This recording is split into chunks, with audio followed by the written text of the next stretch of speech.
I have not really much to say in this video, well, as always, and then I talk for 20 minutes. First of all, look at this, this park is just gorgeous. I'm like 10 minutes from home, and this is helpful for me mentally, just having this pretty much on my doorstep. It's yeah, it definitely does help me. And if I was living in the CBD, the centre of Melbourne, where all the high rises are, well, the skyscrapers, whatever you want to call them, then yeah, I'd be in a different mindset altogether, I believe. I guess I just want to talk about a potential future. I know I don't really have anything else to talk about, and I just wanted to make a video, perhaps out of habit. I also need to trim this. This is like this massive slug, this ginger slug. It's getting fucking, yeah, and it's taming. Well, yeah, first of all, I still haven't been told if I get paid yet. Thank you, Aldi. So hopefully I'll find out today. Given I go home with like, I don't know, 10,000 GBP, that, you know, I have enough to do me for a year at least, you know, to do what I want. I don't know what I want to do, because I'm not really sure that I want to write, and I'm pretty sure I don't want to do web development. I'm pretty sure I just want to keep traveling. I really don't know what I want to do. I don't know why I'm not really writing now, because I haven't written anything for that second book in a month at least, I'd say. Probably a month.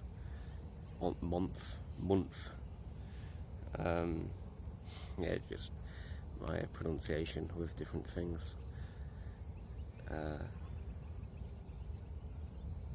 So yeah, I don't know if I want to keep writing. I don't know if I want to take it seriously. I don't know how seriously I want to take it at the moment, and within the next year I don't know how serious I want to take it.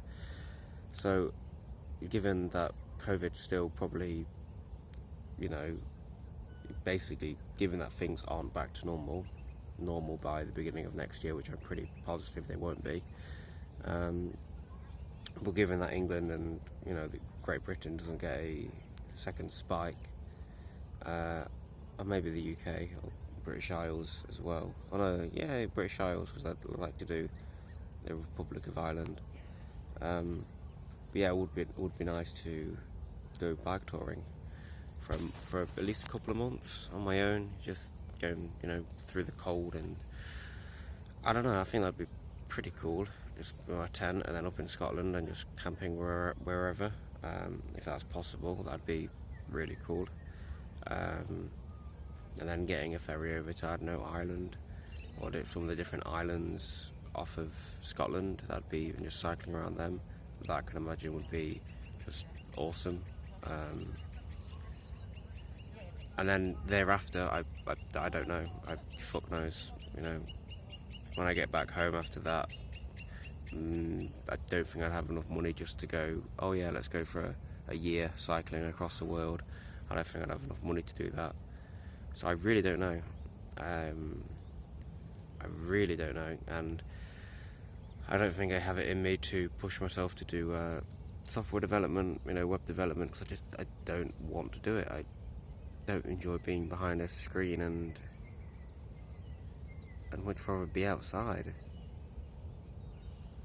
I mean, I can say to myself, oh, you've got to make a sacrifice, or maybe I am privileged enough to not have to make a sacrifice, or do I feel that is it my sense of entitlement? I don't know, but I just know that when I'm behind a screen for hours each day, especially the mindset I am now, where there's so much external uncertainty, I just don't enjoy it. I don't really want to go into a 10-minute debate, pros and cons of doing it, you know, or am I just kidding myself? Am I just trying to find the easy way out? I don't really want to do that here. I mean, I've tried over the last few months to do this web dev thing, and eventually just, you know, what's the word? Flattened out? Yeah, but there's a better word for it. Fuck. There's an idiom. Is it an idiom? An expression I found recently for when it kind of flattens out. Anyway, yeah, yesterday, played quite a lot of guitar, but I played like an hour straight while I was watching Fargo, the third season, which is pretty good. And then I played some here and there, not even playing songs, just, well, yeah, practicing one bit of Killing in the Name of, and then mainly just doing, you know,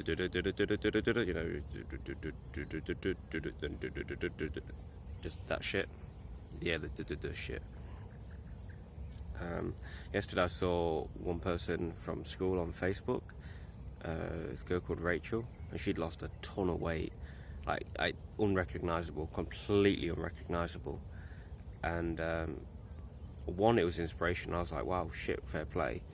So one was inspiration, and it made me think like, yeah, I can fucking get down to, you know, 6-pack, get into really good shape.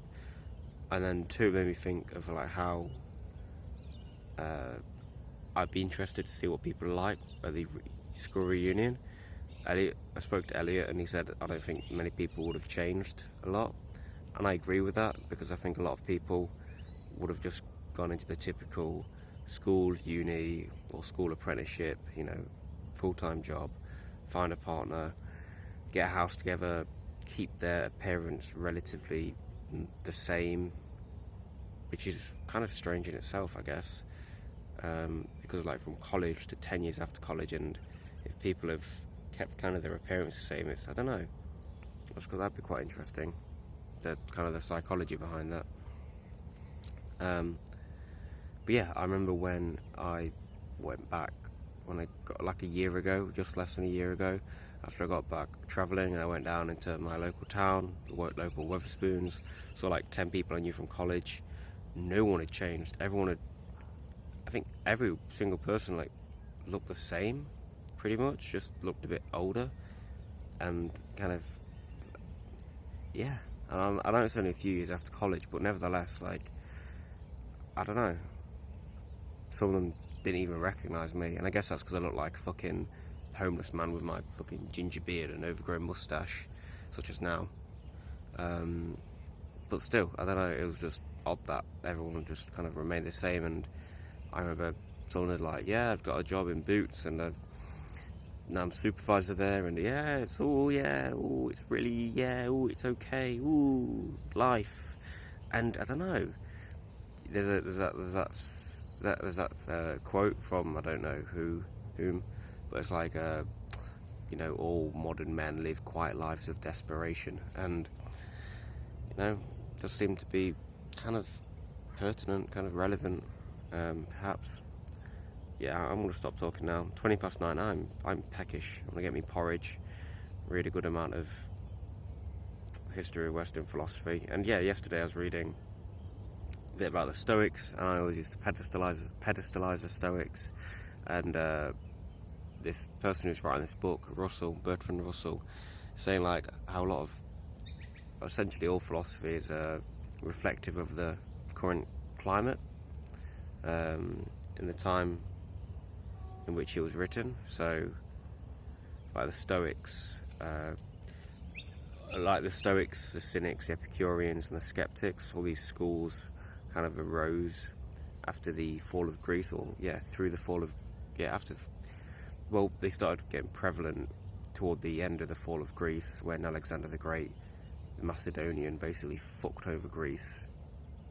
And a lot of these philosophies, like Stoicism, for example, they weren't like, life is great. It was like, life needs to be endured. You know, that's what Stoicism was. And Epicureanism was like, pleasure is good, but don't chase pleasure, but try to reduce suffering. You know, eat moderately.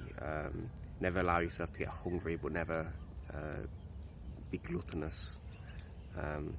Cynicism was, what the fuck was cynicism? Because skepticism was skepticism of the senses, and never believed that perception was absolutely true. There was always, you had to be skeptical about anything your senses perceived. Cynicism was something else. 1 minute. Right, cynicism was moving away from all pleasures.